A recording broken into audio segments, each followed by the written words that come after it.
1절이죠. 다윗의 시대에 해를 거듭하여 3년 기근이 있으므로 다윗이 여호와 앞에 간구하매.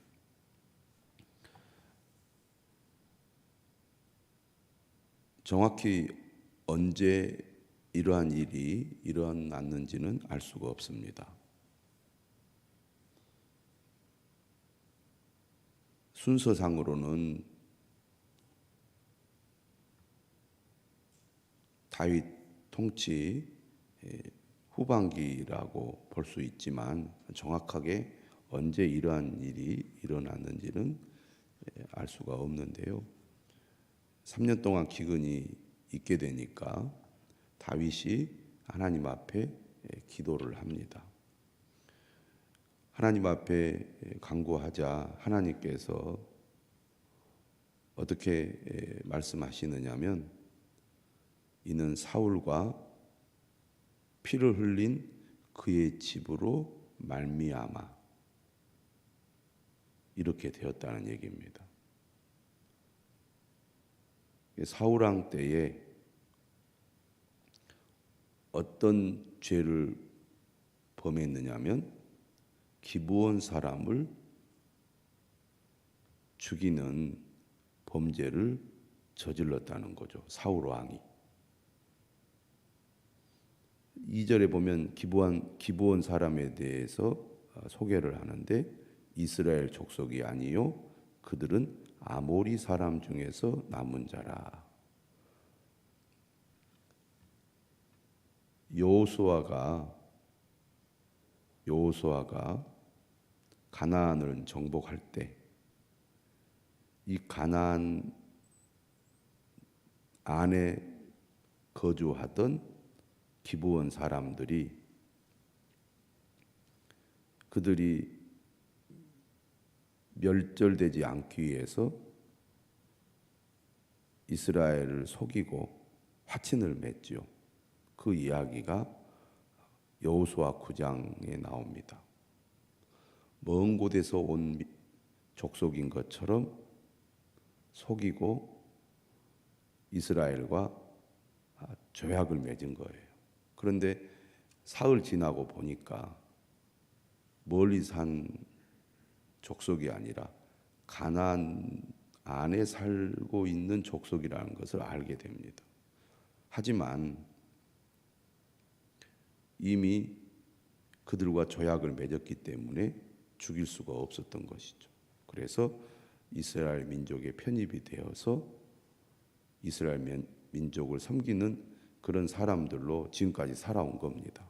그런데 사울 왕 시대에 이 가나안 족속들을 살인하는 범죄를 저지른 거죠. 한마디로 말하면 인종 청소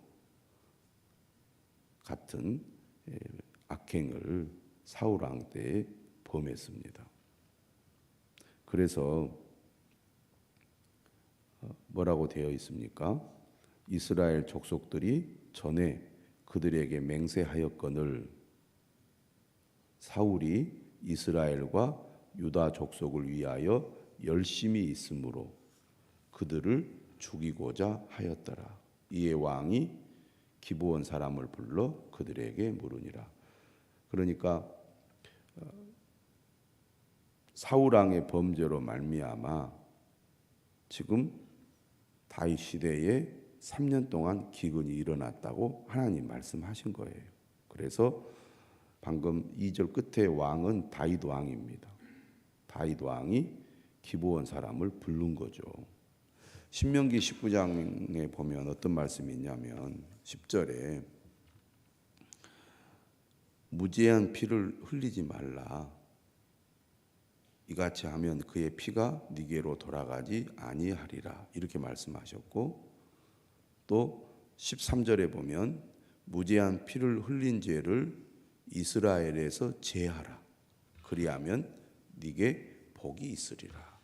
이렇게 말씀을 하고 있습니다. 그 말씀에 근거해서 다윗은 이 문제를 해결하려고 하는 거죠. 그러자 3절에 다윗이 묻습니다. 내가 너희를 위하여 어떻게 하랴? 내가 어떻게 속죄하여야 너희가 여호와의 기업을 위하여 복을 빌겠느냐? 그러자 기브온 사람이 이렇게 얘기합니다. 4절에 사울과 그의 집과 우리 사이의 문제는 은금에 있지 아니하오며, 이건 돈으로 해결될 문제가 아니라는 겁니다. 이스라엘 가운데서 사람을 죽이는 문제도 우리에게 있지 아니하니이다. 그렇다고 우리가 학살된 것처럼 또 사람을 학살해서 문제를 해결할 수 있는 것도 아니다. 또 그러한 문제를 우리가 할 수 있는 일도 아니다. 다시 말하면 이 문제를 해결할 수 있는 사람은 왕에게 있다, 그런 얘기죠. 그래서 왕이 뭐라고 얘기하냐면 너희가 말하는 대로 시행하리라 약속을 합니다. 자, 그런데 이러한 일을 시행한다는 것은 결코 쉬운 일이 아니죠. 왜냐하면 다윗이 그들의 요구를 따라서 과거에 일어났던 범죄에 대해서 처벌을 하는 것은 또 사울 집안이나 베냐민 지파에게 또 항의나 비난을 들을 수 있는 일이잖아요. 그러니 이 일을 시행하는 것이 한편으로는 괴로운 일이었을 것입니다. 다윗 왕에게 있어서도. 그러나 결단하고 그 일을 이제 진행을 하는데요. 5절에 이렇게 말합니다. 기브온 사람들이 다윗에게 얘기하는 거죠. 우리를 학살하였고 또 우리를 멸하여 이스라엘 영토 내에 머물지 못하게 하려고 모해한 사람의 자손 7사람을 우리에게 내주소서. 지금 우리가 사는 이 시대에도 이런 그 부족 간의 학살이 일어나잖아요. 그런 끔찍한 일들이 20세기에도 많이 벌어졌습니다. 르완다 같은 데 보면은 부족이 부족을, 다른 부족을 수십만 명을 학살을 하는 그런 사건이 있었습니다. 그런 것처럼 지금 이스라엘 민족이 기브온 사람들 학살했는데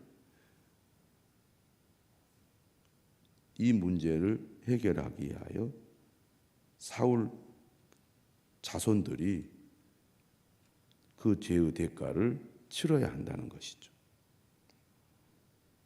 그래서 6절에 보면 자손 7사람을 우리에게 내주소서. 여호와께서 택하신 사울의 고을 기브아에서 우리가 그들을 여호와 앞에서 목매어 달겠나이다. 그 자손들 7을 처형함으로써 이 문제를 이제 해결하겠다는 겁니다. 근데 왕이 결국 승낙을 하지요. 내가 내주리라. 그런데 7절에 보면 다윗이 요나단 사이에 맺은 언약이 있잖아요. 서로 여호와를 두고 맹세한 것이 있으므로 사울의 손자 요나단의 아들 무비보셋은 아끼고 그래서 그걸 보호한 거죠. 그러니까 오늘 지금 본문의 이 사건들은 주로 약속과 관련이 있습니다. 사울이 약속을 어겼기 때문에 이런 일이 벌어진 거거든요. 그런데 다윗은 또 요나단과 약속한 것이 있기 때문에 그 약속한 것을 지키기 위해서 요나단의 아들 무비보셋은 보호하게 됩니다. 그리고 아야의 딸 리스바에게서 난 아들 2사람, 여기에 보면 요나단의 아들의 이름과 똑같은 이름이 나오죠. 또 사울의 딸 메랍에게서 난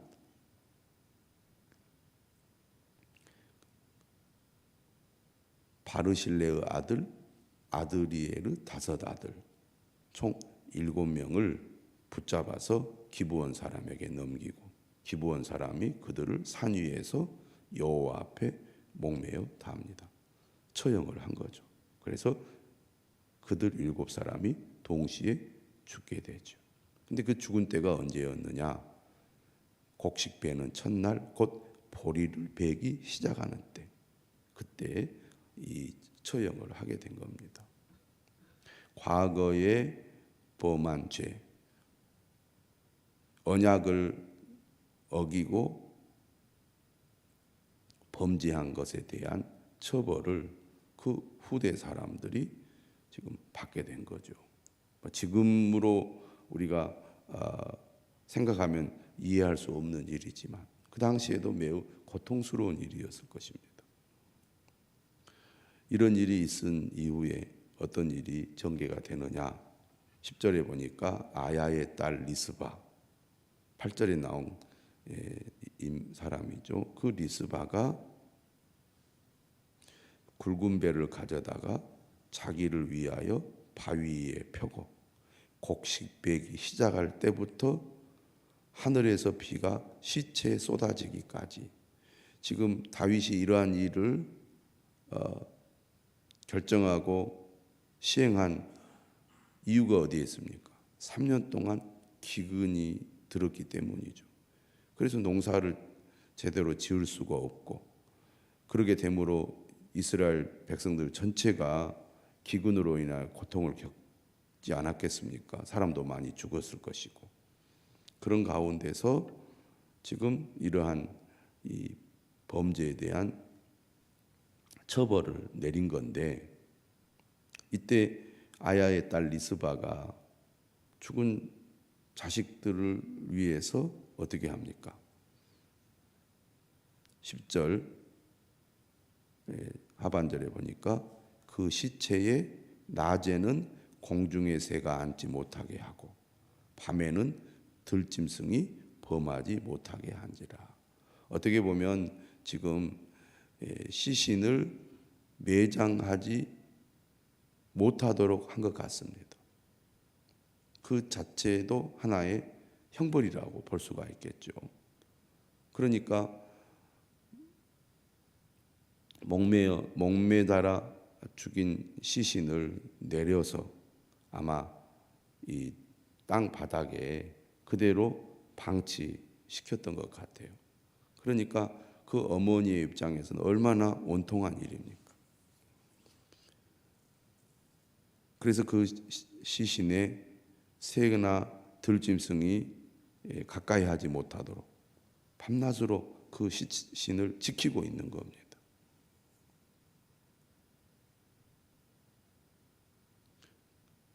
이러한 일이 누구에게 전달이 되냐면 다윗에게 전달이 됩니다.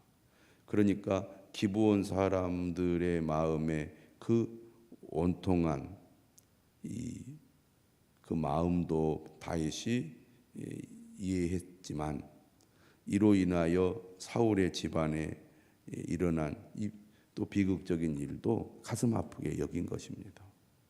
그래서 어떻게 합니까? 12절에 다윗이 가서 사울의 뼈와 그의 아들 요나단의 뼈를 길르앗 야베스 사람에게서 가져가죠. 무슨 얘기입니까? 이전에 블레셋과의 싸움에서 사울과 다윗이 죽잖아요. 그래서 이게 버려졌단 말이에요. 근데 그 시신을 누가 걷어갑니까? 길르앗 야베스 사람들이 걷어가서 매장을 해주지 않았습니까? 그러니까 다윗이 그 두 유고를 거기에서 가져다가 사울의 고향으로 가지고 온 거죠. 그래서 13절에 다윗이 그곳에서 사울의 뼈와 그의 아들 요나단의 뼈를 가지고 올라오니까 사람들이 그 달려 죽은 자들의 뼈도 거두었다가, 다시 말하면 7사람이죠. 7사람의 그 뼈도 거두어다가 사울과 그의 아들 요나단의 뼈와 함께 베냐민 땅 셀라에서 그의 아버지 기스의 묘에 장사하되 모두 왕의 명령을 따라 행하니라. 그러니까 기브온 사람들의 아픔도 치유하는 행동을 했고, 그리고 이로 인한 사울 집안의 아픔도 어떻든 싸매어주는 일을 다윗이 한 겁니다. 그러게 하고 났더니 오늘 본문의 끝이죠. 그 후에야 하나님이 그 땅을 위한 기도를 들으시니라. 3년 기근이 끝나고 다시 비가 내리게 되었다, 그런 얘기입니다.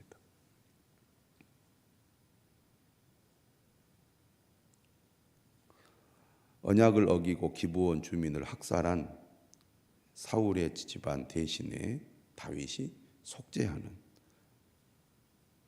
일을 했고, 또